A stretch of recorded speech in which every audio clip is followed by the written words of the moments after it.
Hello everyone. In this video, I will discuss theorem 7.7 of inequality in a triangle. देखिए इसका statement क्या है. In any triangle, the side opposite to the larger angle is larger. Larger angle is larger. देखिए इसका मतलब क्या है कि किसी ट्रायंगल में सपोज करिए हमने ट्रायंगल ड्रॉ कर लिया, ट्रायंगल ए बी सी. तो किसी भी बड़े एंगल के सामने वाली साइड बड़ी होगी. ठीक है, अगर हम सपोज कर लें कि एंगल बी बड़ा है तो एंगल बी के सामने जो साइड है ए सी वो बड़ी होगी उस एंगल के सामने वाली साइड से जो कि एंगल बी से छोटा है. यानी एंगल सी अगर छोटा है, एंगल बी अगर बड़ा है एंगल सी के, तो एंगल बी के जो सामने साइड है ए सी वो बड़ी होगी एंगल सी के जो सामने साइड है ए बी से. ठीक है, यही है थ्योरम.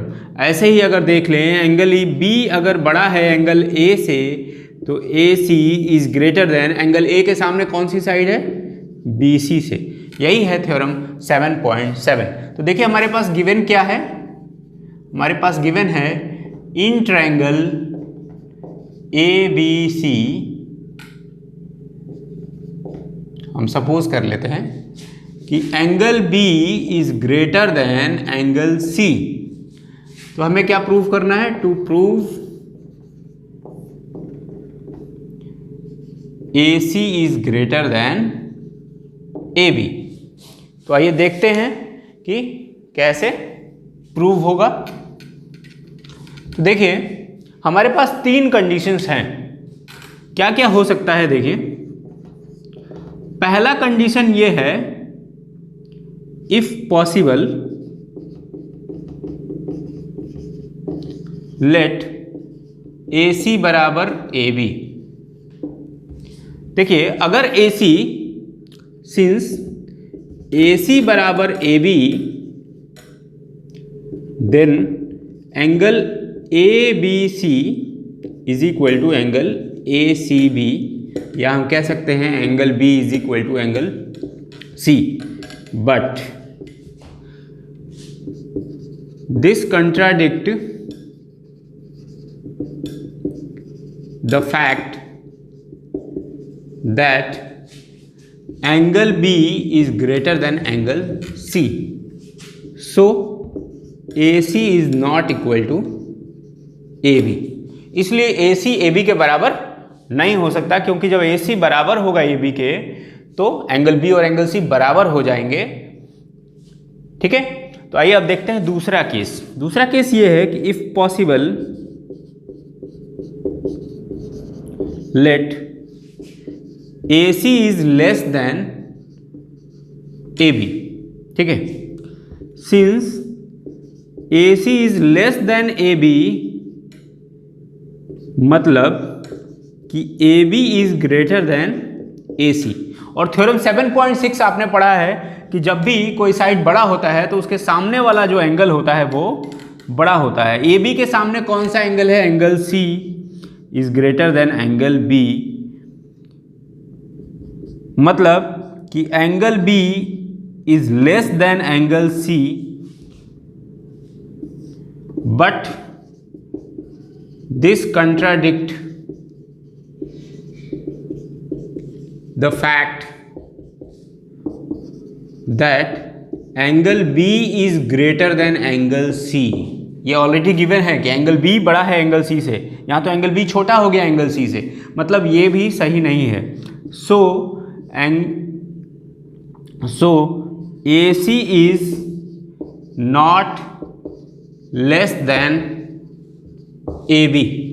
अब ये बताइए कि AC बराबर नहीं है AB के, AC छोटा नहीं है AB से, तो AC क्या होगा.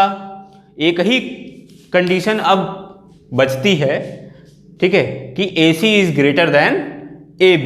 तो आइए देखते हैं. उससे पहले आप इसको नोट डाउन कर लें क्योंकि मुझे इसको इरेज करना होगा, मेरे पास बोर्ड पे स्पेस नहीं बचा है. तो आप वीडियो को पॉज करके नोट डाउन कर लेंगे. तो हमारे पास तीसरी केस क्या बची है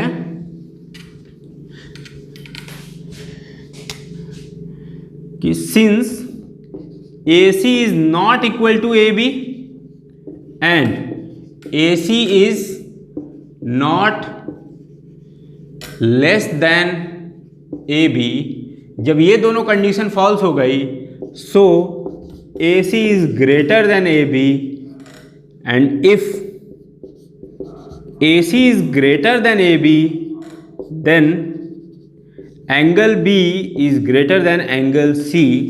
Why? Since angle opposite to larger side is larger. ये हमने थ्योरम 7.6 में पढ़ा था। तो ये कंडीशन सेटिस्फाई हो रही है जो गिवन है, means hence AC is greater than AB। ये प्रूव हुआ स्टूडेंट्स। इस मेथड को कहते हैं मेथड ऑफ कंट्राडिक्शन। इस तरह से जब हम अपने स्टेटमेंट को कंट्राडिक्ट करके और किसी थ्योरम को प्रूव करते हैं तो हम कहते हैं मेथड ऑफ कंट्राडिक्शन से हमने इसको प्रूव किया। तो इस तरह से स्टूडेंट्स, जब भी एंगल, किसी भी ट्रायंगल में कोई एंगल बड़ा होगा तो उसके जो अपोजिट साइड होगा वो भी क्या होगा, बड़ा होगा। तो थ्योरम 7.6 और 7.7 एक दूसरे के कन्वर्ज हैं। 7.6 का कन्वर्ज है 7.7। 7.6 में क्या दिया था कि if side is greater than another side then the angle opposite to larger side is always larger. और थ्योरम 7.7 में क्या है कि if angle is larger than another angle then the side opposite to larger angle is always larger. Okay students, that's all for this video. Thanks for watching.